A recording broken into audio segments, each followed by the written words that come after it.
4 years అప్పుడు మా నాన్న గొప్పవాడు. 6 years అప్పుడు మా నాన్నకు అన్నీ తెలుసు.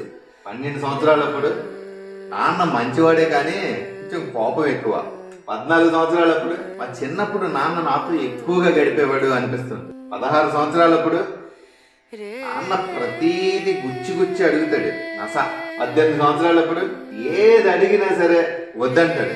బయట ప్రపంచం అంటే ఏంటో తెలియదు నాన్నకి. 20 సంవత్సరాలప్పుడు ప్రతి ఒక్కడికి అనిపిస్తుంది, చూడండి నా వల్ల కావడం లేదురా బాబు, నస దొబ్బుతున్నాడు ఈ నాన్న, ఈ అమ్మ ఎలా భరిస్తుందిరా బాబు వీటితోటి అనిపిస్తుంది ప్రతి ఒక్కడికి కూడా.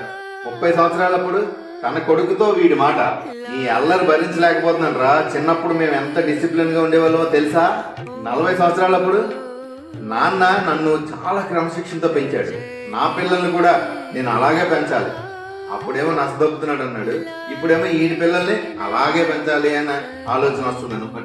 50 సంవత్సరాలప్పుడు ఒక్కడిని పెంచడానికే తల ప్రాణం తోక్కొస్తుంది, మమ్మల్ని అందరినీ ఇలా ఎంత బాగా పెంచాడు నాన్న, చాలా ఆశ్చర్యంగా అనిపిస్తుంది.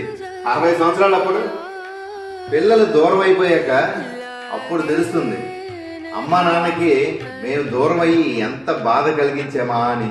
65 సంవత్సరాలకి ఇది అర్థమయ్యేసరికి అమ్మా నాన్న మన మధ్యలో ఉండరు, ఫోటోల్లోకి వెళ్ళిపోతారు. విలువ తెలిసాక ఫోటోకి గౌరవిస్తాం, బ్రతికొండగా విలువ తెలుసుకొని వాళ్ళని ప్రేమించి గౌరవిస్తే ఫోటోలకి విలువలు ఇవ్వాల్సిన అవసరం ఉండదు కదా. వృద్ధాప్యం ఎంత దయనీయమైనదంటే ఊరకనే తిని కూర్చుంటున్నావు అని ఈ చేతులతో గోరుముద్దలు తిన్న వాళ్ళ చేత అనిపించుకునే అంత. మాటకు విలువ లేనప్పుడు మౌనమే మంచిది, మనిషికే విలువ లేనప్పుడు